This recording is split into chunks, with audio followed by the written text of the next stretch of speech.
Hello, in my previous videos I've been talking about why having a sustainable business model is now more important than ever before. And in this show I'm going to be sharing how to facilitate a business sustainability workshop.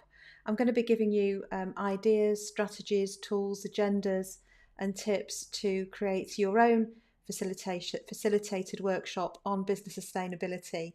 And hopefully you'll have a go at that in your organisation, or if you're a facilitator, then you can do this with your clients and teams as well. So what a business sustainability workshop is going to help you think through your strategy, what you're doing, your activities, about how to place the most effort and focus on the things that matter most to you. And I'll give you some ways of generating different ideas and approaches, and also on how to take those ideas into action and make them stick and make those ideas happen.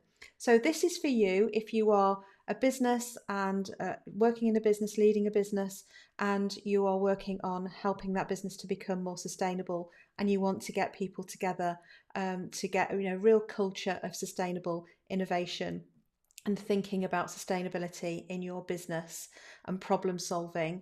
Or if you want to do this on your own, you can work on these activities and have a bit of a retreat and think these things through. Or if you're a facilitator and you work with different clients, then this is for you too. So we will get started and I will be back just after this. This is the Idea Time Show with Dr. Jo North, helping facilitators expand their creativity, confidence and impact through the power of innovation in action. Gain confidence as a facilitator, confidence with the technology, and confidence with your content and event design. Tune in every week for practical tips, strategies and interviews that will accelerate your personal and business success. And now, here's your host, Dr. Jo North. We're going to get straight into this session, which is all about how to facilitate a business sustainability workshop. There are lots of S's and things in that, so it's quite difficult to say quickly. So I'm going to give you everything you need to get started, and I'd love, as always, to hear from you. Do you run these workshops? Are you thinking about running these workshops? Are there any other tools, activities, approaches that you use that would be really good to share? So let me know in the comments and we will get started.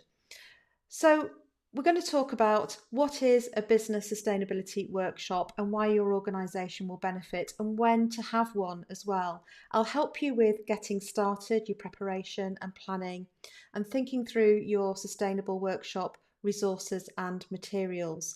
I'll give you an agenda with some activities that you can do to bring people together and get them thinking differently and collaborating on sustainability for your business, and some tips to make those ideas happen for when you get out of the room at the end of the session. So just as a reminder, in terms of a sustainable business, what is it? We're talking about having a business that isn't just about profit. It's also about making a profit and performing well, but in a way that benefits and contributes positively to the people and that it serves, and the planet, communities, and so on. So it's doing business in a way that at least does no harm and preferably puts something back in. Okay, and we know from lots of research by organisations like Deloitte and others that those companies that have people and planet at the heart of their purpose, as well as profit, outperform those who don't.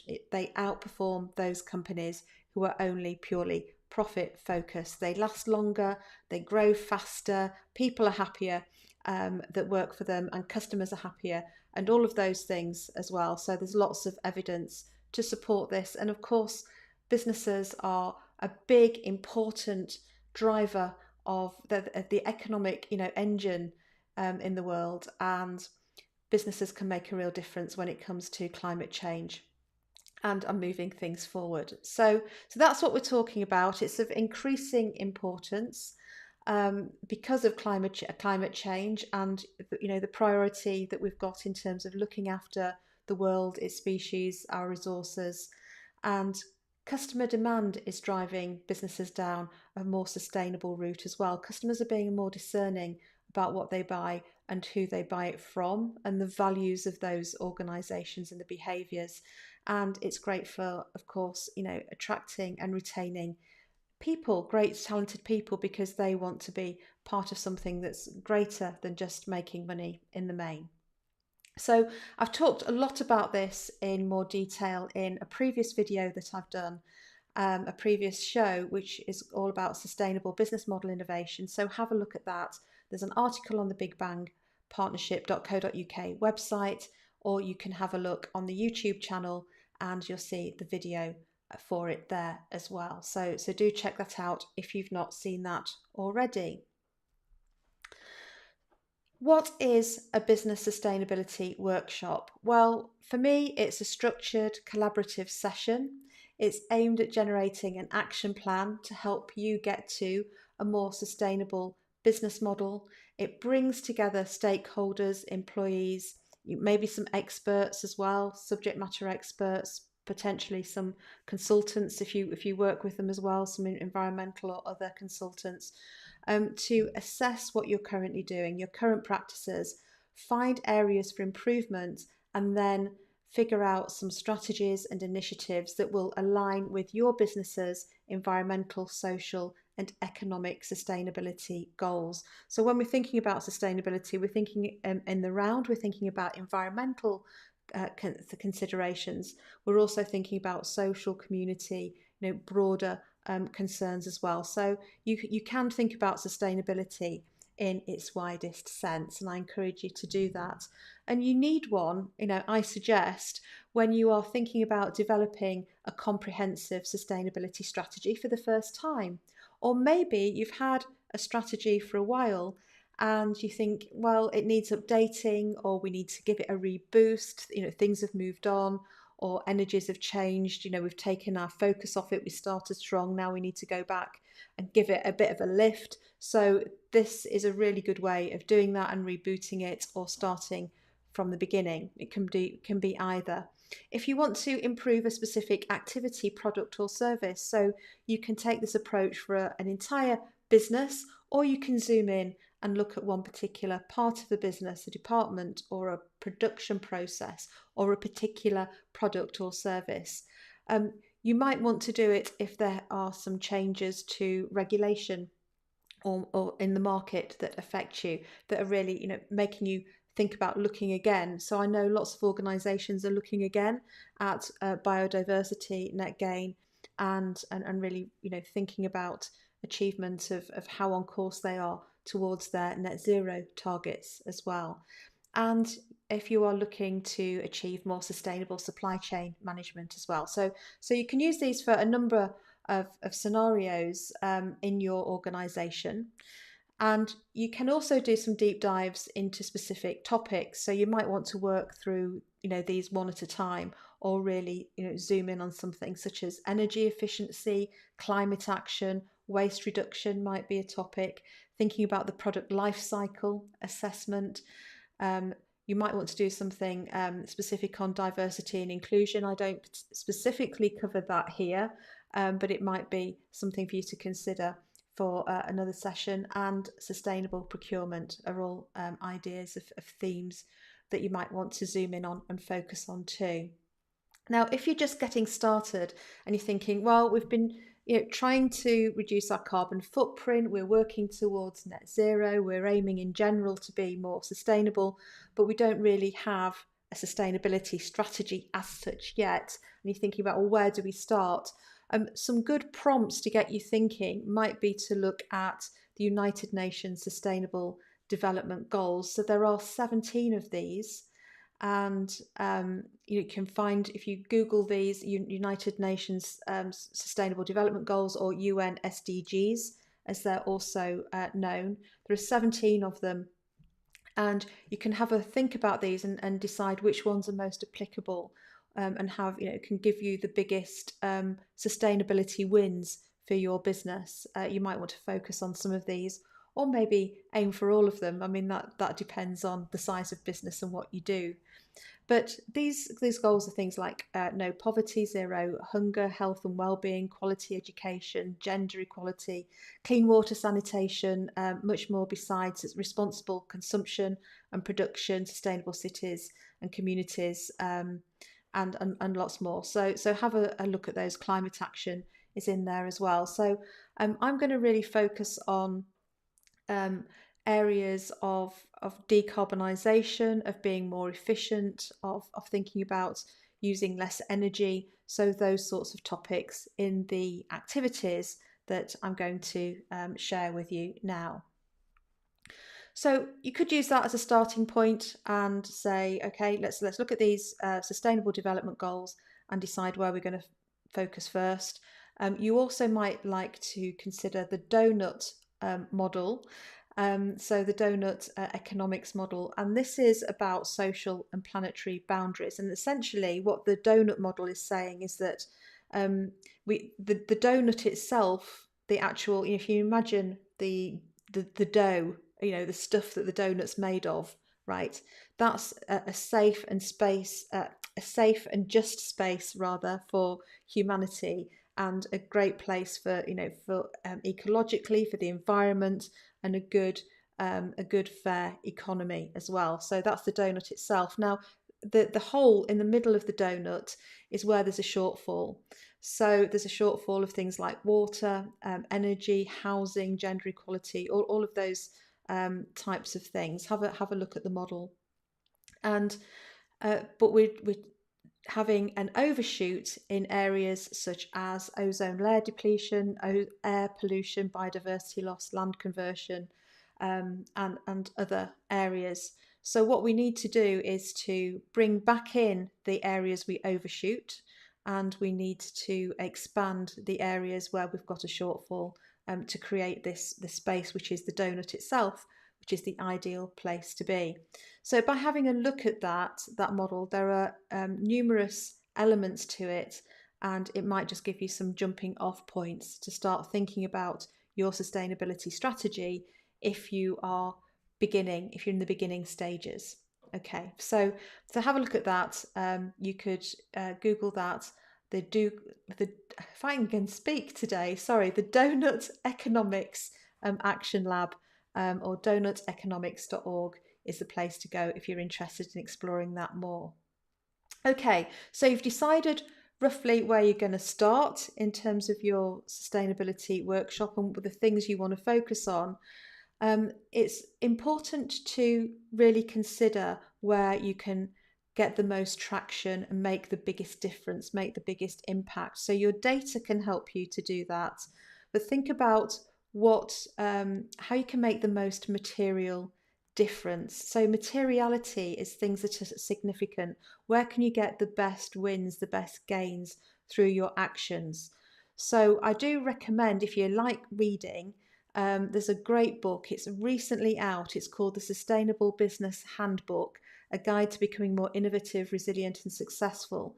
And there's a great chapter on materiality and how you can do this if you want a deeper dive.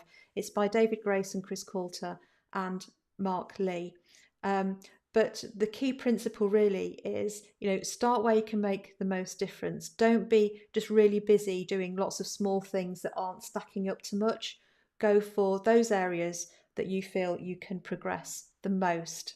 And when you're planning your business sustainability workshop and preparing what you're going to be doing, remember that great innovation and problem solving always starts with thinking about what are those problems that are worth solving. So think about what it is you want to achieve. Think about the target state you want to get to, and what would be a really good problem or challenge statement for your workshop. So that would be something like, how might we achieve X, or how might we reduce our carbon footprint by Y, or how might we work towards the UN SDGs, or whatever it is for you. So have a really clear mission, a problem or a challenge statement for your sustainability workshop. Think about some key questions that you want answered in that workshop, and be realistic about that. Don't try and do too much. Try and be really focused in terms of the scope of what you're going to be covering. And think as well about what data you will need. So once you've decided where you're going to focus, you'll need some data. If you are thinking about reducing your carbon footprint, it would be useful, wouldn't it, to know what your carbon footprint looks like at the moment? Or maybe you need to start measuring your carbon footprint. What sort of data do you need to measure if you're not already doing so? How might you get that? What is that looking like? So think about what data you've got. What's your baseline? What are you using at the moment? How much energy? How much water? All of those things that are relevant to the topic you've picked. What are the trends? And get those ready to share, maybe circulated in advance so that people can have a think about them. And of course, get the right people in the room. That's the same for any workshop, and it's the same for this one as well. So I hope that makes sense. If you've got any questions or any observations, thoughts, suggestions, then please do let me know in the comments, and I'll answer all of those as we go through and pick them up. Also, it's helpful to know, is this making sense as I'm going through it? So let me know in the comments as well if it is making sense and being helpful to you as well. And of course, as part of your planning and preparation, please do think about the materials and resources that you will be using. I've got the 6 R's here to think about, which are, rethink what you'll be doing and how you're doing it. Reduce the use of stuff. Don't use more stuff than you need to. What can you reuse, recycle, repair, repurpose, all of those things. So in delivering your business sustainability workshop, you want to do that in a sustainable way as possible. So think about, do you really need to use any paper? If you choose to use paper, can you use recycled paper? And can you make sure that anything with a sticky back can be recycled, reused afterwards, for instance? You might want to use whiteboards. If you're doing things online, that would of course save travel, data, and all of those things. Have a footprint to them as well, of course. But really think through about how can you make this a sustainably focused workshop as possible through the resources that you use. So I will use a lot of old, finished with, read many times, discarded magazines and newspapers as prompts for things. Sometimes I will use junk like old cereal boxes and stuff like that if I'm using question cards and other resources, and use the back of those. And sometimes if I want people to be really creative, I use junk modelling. So clean waste, getting people to create things, build things using old boxes, tubes, bottles, and so on. But do think that through, because the last thing you want to be doing is talking about business sustainability and then not really thinking through how you're doing that with the group in the session itself. Right, so now we're getting to your agenda for your business sustainability workshop. And here's what I suggest.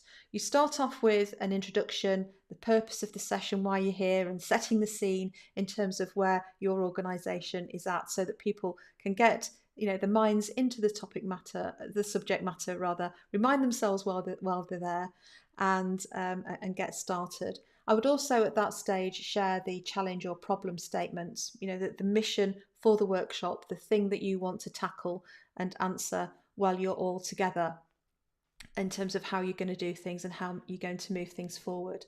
I also recommend for everything a warm-up or an icebreaker. I think it's really important. People have probably been doing something else, thinking about something else, running around, getting things done, for them to come in and start to focus on the matter in hand and switch out of what they were thinking about into what you need them to think about in the session. There's quite a good, if you're working online, or actually if you're in the room, you can use this as well.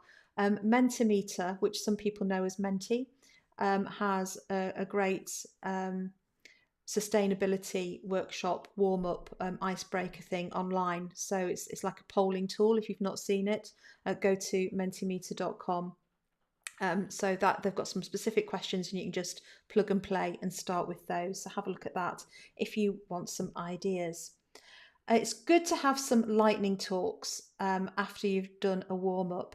So what a lightning talk is it, rather than a long, boring, drawn out presentation, it's 10, 15 minutes max of really focused, you know, inspirational, informative, helpful information in terms of where the business is at right now and where it wants to be. So you can get people from outside the business to talk about what they've done and talk about their journey and what they've learned.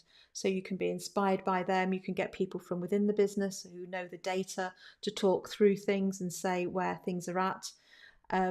So you can also get people in to give explainers on key sustainability concepts and principles as well, to to bring people up to speed and inspire them. So the purpose of the lightning talk is that people start off with a good base of information against which they can innovate. Then we're into thinking about what questions do you need to answer, ideation activities, which ideas you're going to select, action planning, next steps and close. And I'll go into those stages in a bit more detail now. So you've decided your mission for your business sustainability workshop, but there'll be some sub questions that sit underneath that.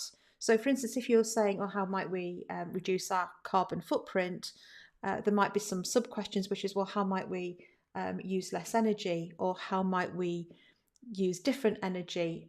How might we change people's behaviours to save more energy, for instance, if energy is part of what you're doing. So get people to think about what are those how might we questions that sit underneath that broader mission that you've got for your workshop. These are how might we questions. They're used in a lot of sprint activities, design sprints, innovation sprint activities. And all you do is you get people to write the how might we questions down and get them clustered. And then you can start to ideate, have ideas in terms of how to answer those questions as the next step. And what I've got for you in these next steps now, as we move into the ideation, the idea generation phase of your agenda, are just some different tools you can use to prompt discussion and prompt ideas. In my last video, I explained the difference between a linear economy and a circular economy. And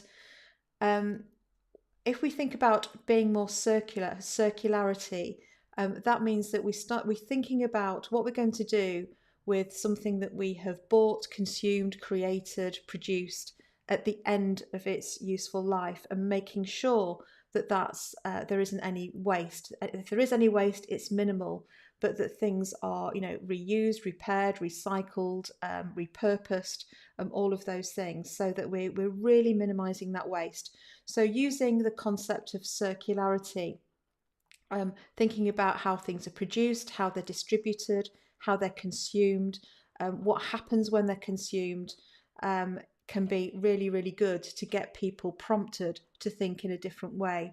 You can use the 6 R's of circularity, which I've referred to earlier, which are rethink. How can you do this differently? Do you need to do it at all? If it's an activity in the business. So refuse, can you stop doing some stuff? Can you reduce, reuse, recycle, repair? So using those 6 R's as prompts as well can be really good at getting people to think in different ways. And again, I mentioned how to map your product or service journey to find ways for a new sustainable business model in my previous show. But this works really well as an ideation tool in your sustainable business model innovation workshop. So just put yourself in the shoes of the product or service that you deliver for your customers, and go through that step by step from even before you have it. It might be that you buy something in, or you buy things in, you do something with it. Go right back and put yourself in the product or service's shoes and travel that journey step by step, and really think about every single stage and how you can make that more sustainable, how you can use less energy, how you can reduce waste, how you can minimize transportation, all of that sort of stuff. Think about storage, and how things are getting to the customers. Think about the packaging things are in, how things are put together. Think about, people and how it feels for the people working on the product or service at these different stages, and what you can do to support people as well along those processes. And mapping the product or service journey from the very, very start to the very, very end, including what happens when the product or service has been used, it's finished, it's consumed, it's disposed of, and thinking about the circularity of that can give you loads and loads of really great ideas that you can action and start to move forward. Another good favourite is a standard ideation tool, which is Scamper. And Scamper stands for substitute, combine, adapt, modify, put to other use, eliminate, and reverse. So when you're thinking about things that you buy in your business, you could think, well, what could we substitute, combine, adapt? So you're using the Scamper words as prompts to think about what you could do differently. And this works really, really well. I've used it quite a lot in energy efficiency workshops. So sustainability that's focused on reducing energy usage, using energy more wisely, and using different forms of energy. And it's been really, really effective. It's very, very simple. As often, the best things are very simple. You could also, to help generate ideas, take a lead from lean thinking. And lean thinking is all about, how do you reduce waste? How do you make things as streamlined as possible for the maximum efficiency and the best, most consistent quality? And there's a great model as part of lean thinking, which is called the deadly wastes model. And the acronym for the tool, the deadly wastes tool, is downtime. And the D stands for defects. So you want to be, looking at how can you minimize defects. The O stands for overproduction, which is, where you're making too many. There's going to be waste there. W is for waiting. Any waiting unnecessarily, hanging around between stages is causing waste, isn't it? Is a form of waste. The N stands for non-value added processing. So things you're doing and adding in that don't really, make much of a difference. They're not positively contributing to your product or service or business. And I find actually when I do a lot of process reviews with businesses and rapid process improvement workshops, there's lots of things that people are doing just because they've always done them that way and not really thought through, do we really still need to be doing this? So it's that sort of stuff. The T in downtime is for transportation, moving things around, and how you're doing that. Inventory is the I. Having stock takes up space. It usually needs, heating, lighting, security, and all of that, as well as tying up your cash. So you don't want more inventory than you need. Motion waste is moving things around, shuffling things about when you don't need to. For instance, you might have a warehouse, you might have some stuff over there and some stuff over here, but you need to moving things around to get things in, rather than actually just plan that a lot better. That warehouse might be in the back of your shop. It could be a big industrial warehouse or whatever, but just to give you an idea, it might be in your factory, on your production site. Okay, so and then the E, the final one, is employees underutilized or unutilized talent. You've got great resources in your people if the business is more than you, and even if you are working on your own, I'm sure there's a team of people, suppliers and providers that you work with. They see things, they know things, they've got ideas.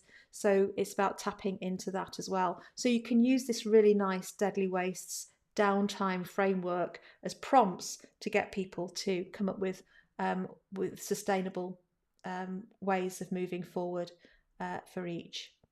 And then you can use the final one, I think, is what if. What if we had solar energy? What if we used tidal? What if we used, had hydrogen? So that's different energy scenarios. Or what if everybody had to walk to work? Or What if, we did things completely? What if we had no packaging? So you can create a number of scenarios and explore those scenarios. And there might not be scenarios that you achieve in reality or that you want to achieve in reality, but by asking those questions, you give yourselves some really good ideas of things that you could possibly do that would be quite practical. No, there's one more on ideation, and that's thinking about people's behaviour, and just really getting down, because a lot of sustainability is about how we behave and the choices we make. It's not just about the stuff that we do. The behaviour of people drives all of that. So getting people to identify and just list down what behaviour do we want to change or build on. And this could be simple things like switching the lights off, taking the train instead of driving long distances, or cycling to work, those sorts of things. So they don't have to be big things, just lots of small behaviours. Think about who demonstrates this behaviour and why you want to change or build on that behaviour. And I've included build on as well as change, because change is things that maybe you're not doing at all, or that you don't think are particularly helpful. But it's good to have things to build on, things that you are doing well and you want to do more of, right? And that can be really motivational, to have things that you're doing well and you want to do more of. And there's lots of reasons for that. It's very motivational, and our attention our attention drives our actions. So if we're focusing on things we're good at, then we'll do more of those things. So there's lots of evidence around that as well. So I hope this is giving you lots of ideas. Do let me know what you think. It's quite content packed, this show. So I'm trying to give you, all sorts of ideas for you to go away and pick the things that will work for you. It's not about doing all of them, right? So you pick the things that are going to be most helpful, and you can adapt these things as well, and maybe combine a couple of them as well. And when you've got all your ideas, please do sort them out into, don't try and do everything all at once. You can do anything you like, but it's doing it all at the same time that is the challenge. So don't try and do everything at the same time. Think about what are your quick wins, which are the things that you can do and deliver really quickly that are going to have a really nice, significant impact for you. There might be some major projects in there as well, things that are going to take you a bit longer, going to be a bit more effort, need more planning, maybe need some investment, but actually they're going to be good for you longer term. So they're worth starting work on and starting to plan out. But don't get distracted by things that really aren't going to make a difference, or that you're just going to slog away at and they're not going to pay off for you from a sustainability and a business perspective. So prioritize, always coming back to this sense of materiality, of what will give you the biggest wins, what will give you, the greatest return on your effort and investment. And when I say return, not just financial return, I'm talking about a broader sustainability return as well. We need to balance the two. And it's great to get these, the best ideas, the ones that you've identified both as quick wins and as your major projects, to get them mapped out as an idea in the workshop. So it's great. I get people to complete a canvas, which has something like giving the idea a catchy title. What's it targeting? What problem is the idea solving from a sustainability perspective? What are the headline elevator pitch details for it, and a bit about the solution. And if people do know and they're able to say what do they think it will cost and what do they think the benefits will be, both from a sustainability perspective, but also from maybe a financial perspective as well. A lot of these sustainability actions will help you perform more profitably as a business. If you communicate the sustainable actions really well and you're doing it honestly and transparency, we don't want any greenwashing, right? It needs to be very values driven. But if you're doing good work and you're making progress, you need to tell customers about that and communicate that in the right way. And that will drive customer loyalty and help you with your sales. And if you're working more efficiently and using less energy, using less packaging, doing things in a more efficient, sustainable manner, then that will take some cost out of the business as well. So you can be more cost efficient, so it's not it's not all about this having to cost a lot of money all the time. There are things you can do that will drive sales and save you some money as well. But having the ideas mapped out so everybody's clear on them will enable a good action plan and follow through for the next stages and making it happen. So I hope that's useful. There are lots more blogs and articles on how to become a greener, more sustainable business and to facilitate this on the bigbangpartnership.co.uk website. If you want to have a look at some free stuff that you can download, go there and do /resources. And please, if you're watching on YouTube, do subscribe, and please do give me a like and a comment if you found any of this useful, because it means I can reach more people. And I'm just trying to share some tips because we're all in this together, and it's such an important thing. And so why reinvent the wheel? Let's share some tips and drive a more sustainable business future for all of us. Thank you for watching. I'll see you next time. Thank you for tuning in to the Idea Time Show, brought to you by Dr. Jo North. Don't forget to subscribe to our channel and access more completely free resources at bigbangpartnership.co.uk/resources. We'll see you next time.